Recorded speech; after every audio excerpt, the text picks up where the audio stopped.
Bonsoir, mesdames et messieurs. La coalition a choisi de frapper en Libye et de frapper fort.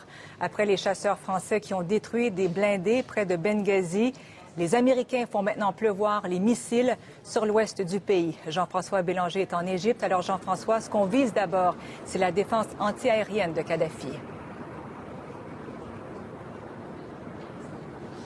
Effectivement, c'est vraiment une opération typique, c'est assez standard comme procédure militaire. Il s'agit de détruire tous les centres de commandement, d'abord les radars, les missiles solaires. Et pour ce faire, donc, les Américains ont lancé avec les Britanniques 112 missiles de croisière Tomahawk sur une vingtaine de cibles dans l'ouest de l'île, les centres de commandement, donc, et tout ça, à partir donc, de navires qui croisent en Méditerranée, mais aussi de sous-marins.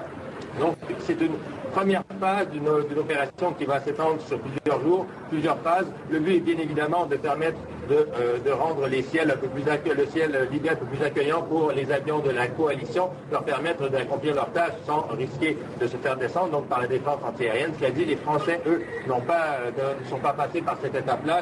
Il y a une vingtaine de chasseurs français, donc Mirage et Rafale, qui ont survolé la ville de Benghazi aujourd'hui sans passer par cette étape de destruction des défenses antiaériennes pour la simple et bonne raison que ces défenses-là sont entre les mains des rebelles. Donc il a fallu quand même négocier avec les rebelles, avertir les rebelles de l'arrivée des avions français pour éviter qu'il y ait des accidents, comme ça s'est passé un peu plus tôt ce matin où les rebelles ont finalement descendu un de leurs propres avions par erreur. Donc évidemment, c'est un chaos qui pourrait être meurtrier pour les avions de la coalition qu'il fallait à tout prix éviter. Oui, évidemment, Jean-François, on ne prend pas Mouammar Kadhafi par surprise. Il avait eu le temps de se préparer.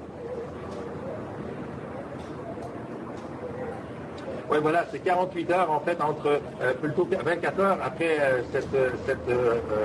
l'application, entre l'annonce de cette résolution et l'application effective sur le terrain de cette résolution de l'ONU, cette zone d'exclusion aérienne, ça a permis à Mouammar Kadhafi d'avancer ses tanks, son artillerie plus près des villes. Il faut voir la route entre Ashdabia, par exemple, et Benghazi. C'est vraiment une route très plate dans le désert. Donc, les forces pro-Kadhafi étaient extrêmement vulnérables. Donc, il a avancé. C'est une des raisons pour lesquelles ces troupes se sont avancées près des villes, parce qu'en zone urbaine, il est beaucoup plus difficile de poser des pertes collatérales, des pertes civiles ce que la coalition cherche à éviter à tout prix. Et par ailleurs, Mouammar Kadhafi a aussi le temps de déployer des boucliers humains autour des cibles potentielles à Tripoli. On parle de l'aéroport, par exemple, et le palais présidentiel, autour duquel sont rassemblés des civils aujourd'hui actuellement qui servent donc de boucliers humains pour rendre la tâche beaucoup plus difficile pour les avions de la coalition.